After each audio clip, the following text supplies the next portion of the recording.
The military community isn't the only one with heightened concerns today. All Canadian mosques, many of them, memories are fresh about being targeted for hateful reaction. Havard Gould has the story. At a mosque in Toronto, guards were on duty on a day when there would usually be none.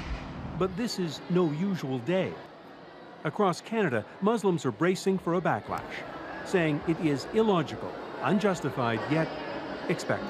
We saw on social media that there were threats being made against mosques and against Islamic centers and Muslims. There have been more than just threats before.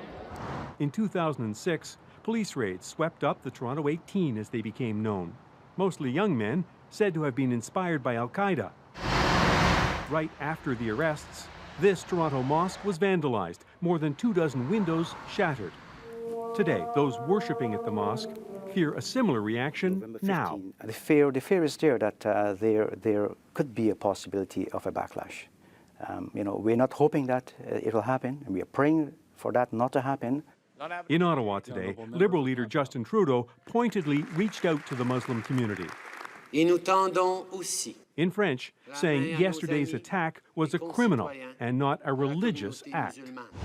Also in Ottawa, a coalition of Canada's most important Muslim organizations denounced both of this week's attacks on Canadian soldiers. Our message to anyone who believes in violent extremist ideologies is that you have nothing to do with Islam.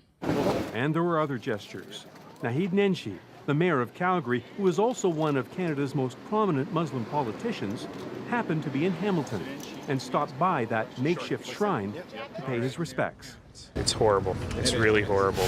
Then there is this man, a civilian member of the RCMP, a Muslim who is going public with his horrified reaction. So upset with the image of his religion, he briefly considered leaving Canada. I know Canadians are very understanding, but unfortunately there's a breaking point in any society. He's not leaving, but there are more than 1 million Muslims in Canada, and after the 2 attacks this week, many now worry about how they will be perceived and treated in the days to come. Havard Gould, CBC News, Toronto.